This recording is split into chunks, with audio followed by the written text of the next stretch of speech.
November 14th, 2023. 6:47 a.m., Chicago, Illinois. The temperature is 11 degrees. A freezing mist hangs over the South Loop, clinging to the glass and steel of the FBI's Chicago field office at 2111 West Roosevelt Road. Shift change. Agents filter through security in dark overcoats, scanning badges, nodding to the guards they've seen every morning for years. One of those agents is Special Agent Marco Devereaux, 14-year veteran, Counter-Narcotics Division, 2 commendations for distinguished service. A face familiar in the hallways, trusted, embedded, part of the machine. At 6:52 a.m., Devereaux badges through the east entrance. He carries a leather briefcase and a thermos of black coffee, same as always. He walks toward elevator bank C. He never reaches it. 4 agents from the FBI's Office of Professional Responsibility step out of a side corridor. 2 more emerge from behind a security partition. They are calm. They are precise. They have rehearsed this moment. Marco Devereaux, you are under arrest. The handcuffs close. The briefcase is seized. The thermos hits the polished concrete floor and rolls beneath a bench. 14 years of service. 3 years of betrayal. Special Agent Marco Devereaux, the man entrusted with dismantling cartel supply chains into the American Midwest, had been operating as a paid intelligence asset for the Sinaloa cartel's Chapitos faction since at least 2020, and the damage he caused was catastrophic. To understand how an FBI agent becomes a cartel mole, you have to understand what the Chapitos wanted, and what they wanted was simple. They wanted to know what federal law enforcement knew, before federal law enforcement could act on it. The Chapitos faction, led by the sons of imprisoned kingpin Joaquin El Chapo Guzman, had been fighting a vicious internal war for control of fentanyl production and distribution corridors stretching from Sinaloa, Mexico, through Arizona and Texas, and into the industrial Midwest. Chicago was the crown jewel, the single most valuable narcotics distribution hub in North America, and the FBI's Chicago field office was the single greatest threat to their operations in the region. Devereaux was their solution. According to the 47-page federal indictment unsealed on November 15, 2023, the scheme began with a meeting in Scottsdale, Arizona in March of 2020. Devereaux, attending a law enforcement coordination conference, where Chum was approached by a man identified in court documents as Individual 1, later revealed to be Hector Salas Montoya, a logistics coordinator for the Chapitos with no criminal record and a legitimate import-export business registered in Nogales.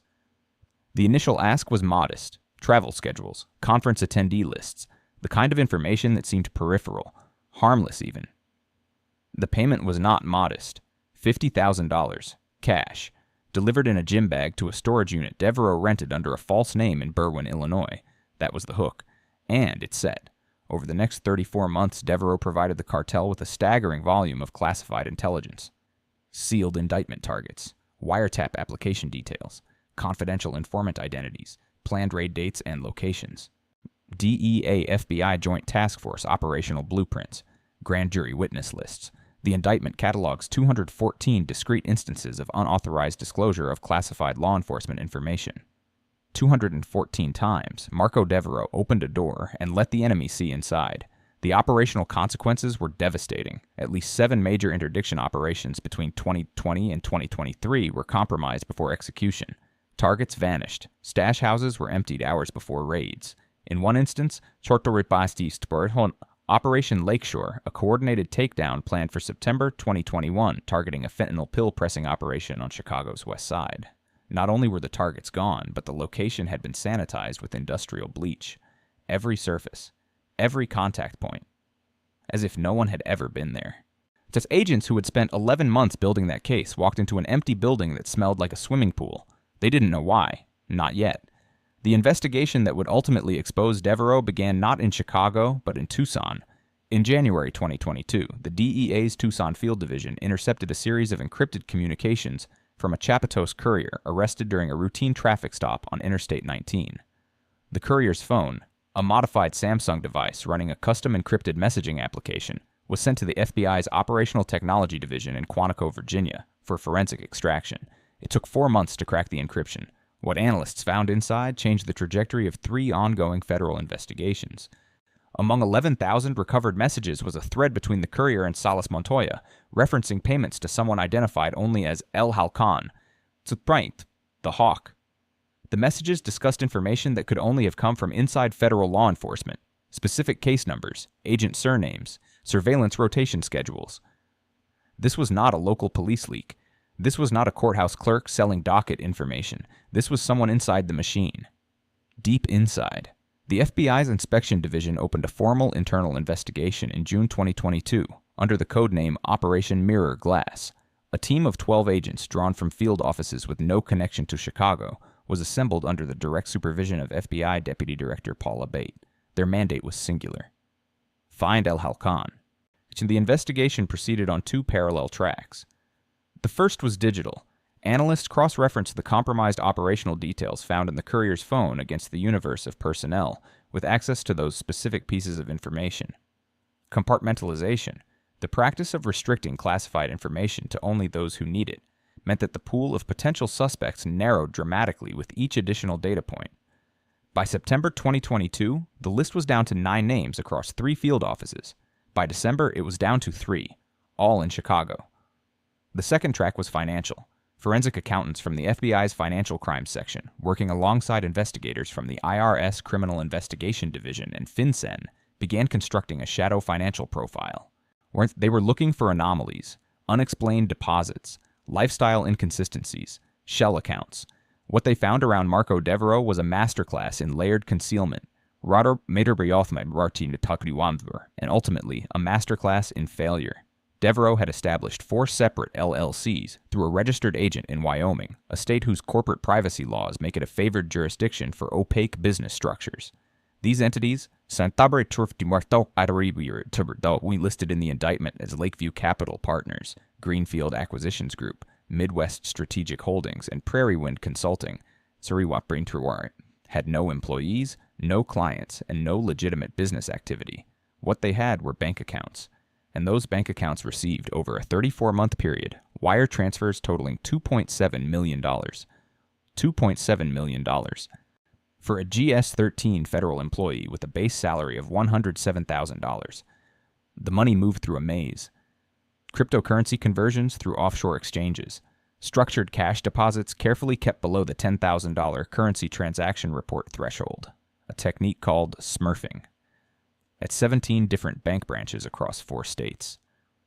Transfers routed through accounts in the Cayman Islands and Belize before returning to domestic accounts held by the shell entities. But every maze has an entrance.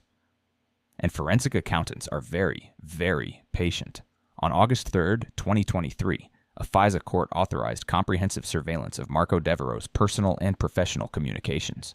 For 91 days, every phone call, every text message, every email, every keystroke on his bureau-issued laptop was captured in real time. The evidence was overwhelming. Investigators recorded Devereaux accessing classified case files he had no operational reason to view. They documented him photographing sensitive documents in a bureau conference room. Using a personal device, a burner phone purchased with cash at a Walmart in Hammond, Indiana, they traced encrypted messages from that burner phone to a number linked to Salas Montoya. On October 29, 2023, they watched him walk into the Berwyn storage unit, the same unit rented under the false name 3 years earlier, and retrieve a package later confirmed to contain $185,000 in vacuum-sealed cash. The arrest warrant was signed on November 12th. 2 days later, at 6:52 in the morning, it was over. But Devereaux did not fall alone. Simultaneous operations executed on the morning of November 14th resulted in the arrests of 6 additional individuals across 3 states. Salas Montoya was taken into custody at his Nogales residence by a joint FBI-DEA tactical team at 5:15 a.m. Mountain Time. 2 of his associates, identified as financial facilitators responsible for managing the shell company network, were arrested in Phoenix and Las Vegas. In Chicago, federal agents arrested a Cook County Sheriff's deputy named Brian Colwich, who had provided Devereaux with access to county law enforcement databases in exchange for $12,000 per month. They also arrested a civilian analyst employed by the Chicago Police Department's Intelligence Bureau, Sandra Ferris, who had passed along surveillance photographs and departmental memoranda at Devereaux's direction. The corruption was not one man. It was a network, a tissue of compromised individuals threaded through multiple layers of law enforcement, each one a point of failure, each one a doorway the cartel could walk through at will. The human cost defies clean accounting, but certain facts are inescapable. At least 3 confidential informants whose identities Devereaux disclosed are confirmed dead. 2 were found in Sinaloa. one in Tijuana. Their names remain sealed by court order to protect surviving family members. They were people who risked everything to help dismantle drug trafficking networks, and they were betrayed by the very institution that promised to protect them. During victim impact proceedings held in February 2024, the mother of one informant, Rostoprichtstis Sporthborn, identified in court only as Maria R., delivered a statement that silenced the courtroom. He wore the same badge as the people who told my son he would be safe. My son believed in that badge, and that badge killed him. Federal prosecutors estimated that the intelligence Devereaux provided enabled the Capitos to successfully transport and distribute approximately 900 kilograms of fentanyl into the Chicago metropolitan area during the period of compromise. At standard street-level distribution quantities, that volume represents roughly 200 million lethal doses. 200 million. In a city already hemorrhaging from the opioid crisis, Marco Devereaux didn't just betray his oath. He opened a floodgate. On March 18, 2024, Devereaux pleaded guilty to conspiracy to commit espionage, bribery of a public official, money laundering, and obstruction of justice. Under the terms of a plea agreement reached with the U.S. Attorney's Office for the Northern District of Illinois, he faced a sentencing range of 25 to 40 years. On June 7, 2024, U.S. District Judge Rebecca Pallmeyer sentenced Marco Devereaux to 37 years in federal prison without the possibility of parole. In her sentencing remarks, Judge Pallmeyer did not raise her voice. She did not need to. The defendant was entrusted with the most sensitive secrets of American law enforcement. He converted that trust into currency. People died because of his choices. Communities were poisoned because of his greed. The sentence imposed today reflects not only the severity of these crimes, but the profound breach of duty that made them possible. Salas Montoya received 22 years, Kolwich received 15, Ferris received 8. In the aftermath, the FBI announced a comprehensive review of counterintelligence protocols within its domestic operations divisions. Deputy Director Abate, in a rare public statement, acknowledged what the case laid bare. Operation Mirror Glass revealed vulnerabilities that we must confront honestly and correct aggressively. The overwhelming majority of FBI personnel serve with extraordinary integrity, but this case demonstrates that even one compromised individual in the right position can inflict catastrophic damage on operations, on partnerships, and on human lives. New protocols now mandate enhanced financial disclosure monitoring for agents in sensitive positions, expanded use of polygraph examinations, and restructured compartmentalization procedures designed to limit the scope of damage any single insider can cause. Whether these measures are sufficient remains an open question, because the lesson of Marco Devereaux is not simply that one man was corrupt. The lesson is that the systems designed to detect corruption failed for 3 years. 3 years of compromised operations, 3 years of dead informants, 3 years of fentanyl flowing unimpeded into American neighborhoods, 3 years during which the man hunting the cartel was working for it. Consider this. Right now, tonight, there are approximately 14,000 active FBI special agents serving across 56 field offices and more than 350 resident agencies worldwide. The vast majority serve honorably. The vast majority would never consider what Marco Devereaux did, but it only takes one agent in the right place, with the right access, making the wrong choice. One person who decides that the badge is not a covenant but a commodity. One insider who answers when the cartel calls. The arrest on that freezing November morning in the South Loop was not the end of a story. It was a warning. The question is whether anyone is listening.